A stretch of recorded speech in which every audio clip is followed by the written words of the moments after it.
কামে মোৰ প্ৰতিটো চিন্তাই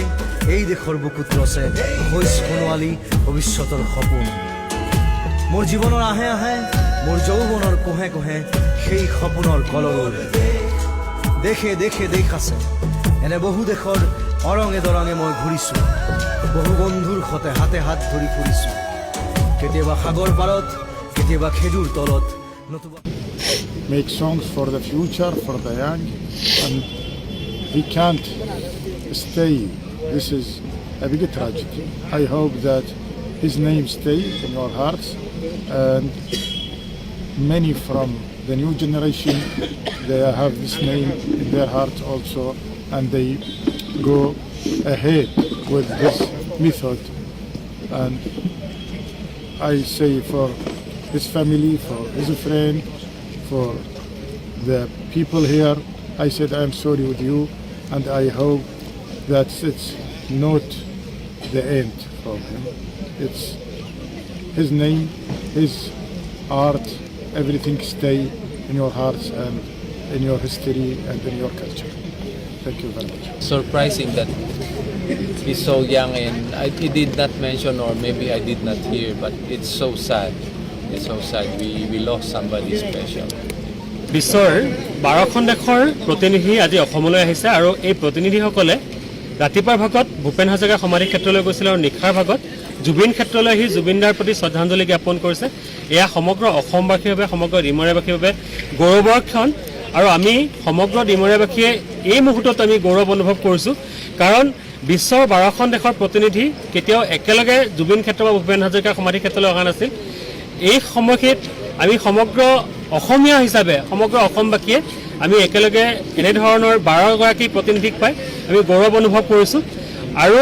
এগৰাকী প্ৰতিনিধিয়ে ইতিমধ্যে উল্লেখ কৰিছে তেওঁলোক বক্তব্যত যে তেওঁ ইতিমধ্যে জুবিন গাৰ্গৰ সমগ্ৰ বিষয়টো বিভিন্ন পৰ্যায়ত তেওঁ অৱগত হৈছে তেওঁ ইণ্টাৰনেট চাৰ্চ কৰিছে বা তেওঁ বাতৰি তেওঁৰ দৃষ্টিগোচৰ হৈছে বা বিশ্বৰ বিভিন্ন দেশত এই সমগ্ৰ বিষয়টো এক আলোড়নৰ সৃষ্টি কৰিছে গতিকে বিশ্বৰ সমগ্ৰ সৰ্বস্তৰত সমগ্ৰ বিশ্বত এজন অসমীয়াই খলকনি সৃষ্টি কৰাটো সঁচাকৈ এক গৌৰৱৰ মুহূৰ্ত এক গৌৰৱৰ বিষয় আৰু আজি আমি সঁচাকৈ এই জুবিন ক্ষেত্ৰত এনেধৰণে অসমীয়াসকলে 12খন দেশৰ প্ৰতিনিধিক একেলগে পাই আমি এই মুহূৰ্তত আমি কিছু গৌৰৱ অনুভৱ কৰিছোঁ 12টা কাণ্ট্ৰিৰ পৰা প্ৰতিনিধি আমাৰ ইয়াতে আহিছে আমি ইণ্টাৰনেশ্যনেল ৰাইটাৰ্ছ মিটত আহিছিলোঁ তেওঁলোকৰ প্ৰাথমিক কণ্ডিশ্যন এটাই আছিল যে আমি জুবিন ক্ষেত্ৰ আৰু ভূপেন হাজৰিকাৰ সমাধিস্থল আমি যাব খোজোঁ আৰু তেওঁলোকক আমি ৰাতিপুৱা ভূপেন হাজৰিকাৰ সমাধি ক্ষেত্ৰত লৈ গৈছিলোঁ এতিয়া আমি জুবিন ক্ষেত্ৰত আহিলোঁ সকলোৱে মানে আমাৰ অসম বুলি ক'লে এই দুটা নাম গ্ল'বেলি আজি খুব বেছি ভাইব্ৰেট হৈছে আৰু খুব ভাল লাগিছে যে আমাৰ এই 12টা কাণ্ট্ৰিৰ প্ৰতিনিধি আমাৰ ইয়াতে আহিলে তেওঁলোকে শ্ৰদ্ধাঞ্জলি জনালে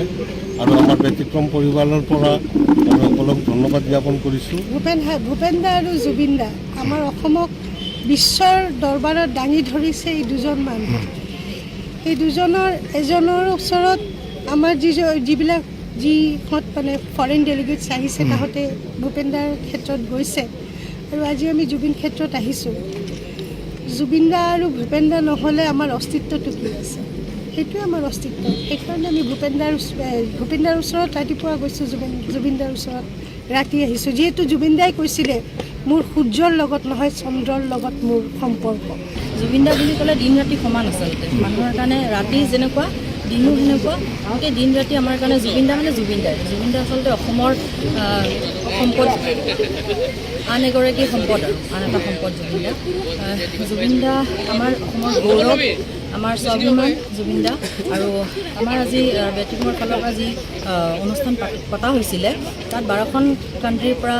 যি ফৰেনাৰ্ছ আহিছিলে তেওঁলোকো জ্ঞাত তেওঁলোকক আমি নতুনকৈ একো ক'বলগীয়া নাই যিহেতু জুবিন দা বিশ্বখ্যাত এজন ব্যক্তি গতিকে তেওঁলোকে গোটেইখিনি জানেই আৰু তেওঁলোকো আজি আহি পেলাই বহুত মানে এটা বৰষুণ দিছে নেকি জুবিন দা বুলি ক'লে আচলতে ৰ'দ বৰষুণ সমান আজি আহিছোঁ আমি মাজনিশা আমাৰ বহুত ভাল লাগিছে জুবিন দাৰ ওচৰত আহি আমি আচলতে ভগৱানক পোৱা নিচিনা পাওঁ আপুনি বিচৰা বাতৰি পাব কেৱল নিউজ 18 এপত নিউজ 18 এপ ডাউনলোড কৰিবলৈ স্কেন কৰক এই QR কোড গুগল প্লে ষ্টৰতো পাব এই নিউজ 18 এপ